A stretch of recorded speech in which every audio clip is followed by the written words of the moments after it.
Presented by Sandhya Entertainment.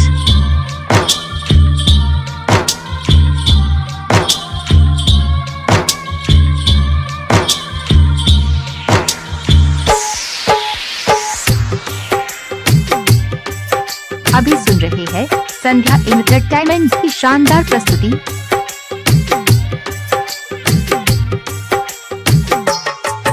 जानो से ज्यादा जाने प्यार तोरा से हम कलिया भूल गल हमर प्यार। जानो से ज्यादा जाने प्यार तोरा से हम कलिया भूल गल हमर प्यार। भूल गल बचपन के प्यार।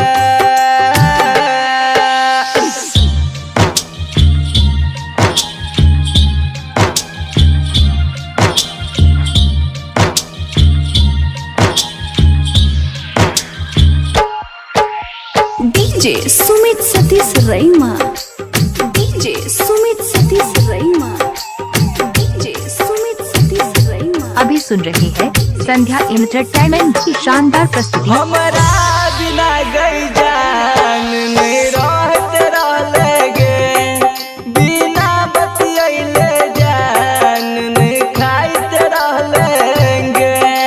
जोन के हर जाई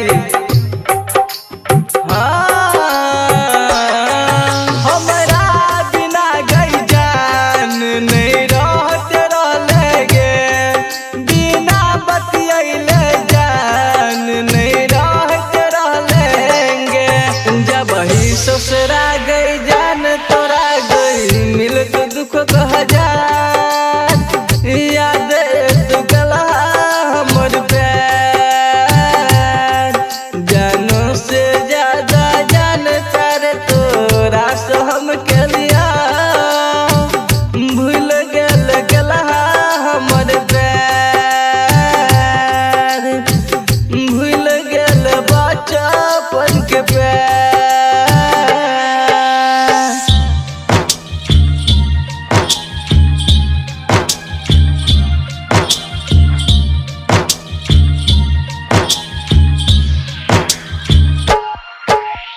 DJ Sumit Satish रईमा, DJ Sumit Satish रईमा, DJ Sumit Satish रईमा, DJ Sumit Satish रईमा। हो तो गई जखन सगाई जान जहर खैबौगे, जब हो तो तोर विदाई हमर आरती जैतौगे।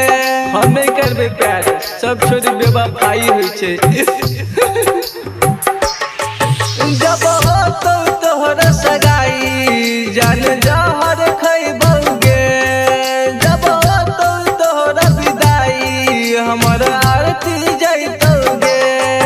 यादव घूरन जान तोरा से कहबारी बात भूल गल हमर प्यार। जानो से ज्यादा जान प्यार तोरा से हम कलिया भूल गल हमर प्यार। भूल गल बचपन के प्यार। यदि आप चाहते हैं संध्या एंटरटेनमेंट के सभी ऑडियो वीडियो देखें तो चैनल को सब्सक्राइब जरूर करें और बेल आइकन को दबाना ना भूलें।